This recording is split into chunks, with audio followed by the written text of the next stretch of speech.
Imagine you're lying on a table, constrained. People are holding you down as a man with a hacksaw walks towards you. Sounds like a horror movie, right? This was the experience of nearly every medical patient before the invention of medical anesthetic. This video will cover the evolution of medical anesthetic, as it is quite possibly the most impactful invention in surgical history. Surgery before anesthetic was rough. It was incredibly painful, violent, and messy. Surgeries often led to infections and unintended inflictions. This is where the first character in the story comes in. His name is Robert Liston. Now, this guy is a mascot for medical integrity and skill at the time before anesthetic, which meant he held the world record for fastest amputation. That's right, the best strategy they had at the time was to perform the surgery as fast as possible, so that the patient felt the least pain and didn't squirm as much. We start out in the 1700s, and there's this party drug that's raging across upper-class parties. Its name was nitrous oxide. That's right, before being used in medicine, it was a drug used to get high. The same went for the other popular party drug, ether. Right now, let's focus on nitrous oxide, as doctors at the time preferred to study it rather than ether. This was likely because of nitrous oxide's greater popularity as a party drug. This drug was beloved in the public eye. You would administer it to a subject and they'd just start laughing and having a nice time. That's why it earned the name laughing gas.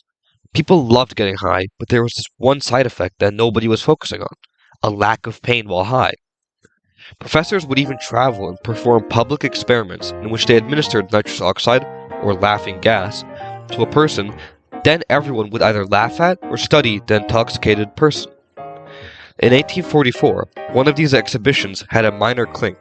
After the nitrous oxide was administered, the subject fell down and violently wounded their leg. Although when the subject got up, he had felt no pain whatsoever. One of the people in the audience was a doctor based in Boston called Horace Wells. He instantly knew that anesthesia would become revolutionary in the surgical practice, and from that day forth he studied it. He was so determined that one of his first experiments was on himself. His friend gave him a large dose of nitrous oxide and pulled out his wisdom tooth with zero pain. He believed it worked perfectly, but he had faced obstacles when performing further testing, and when a public demonstration failed due to improper dosage, the public image was nitrous oxide was ruined.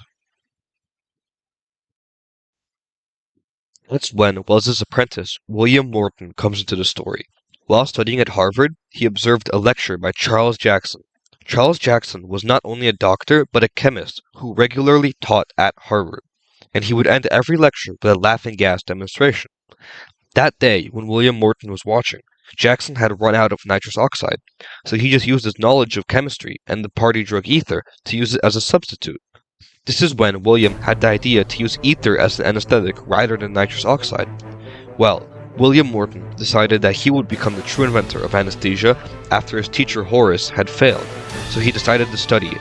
After performing various tests, including on himself, he concluded that the reason ether hadn't taken off was because the ether you buy from the pharmacy was too contaminated with alcohol.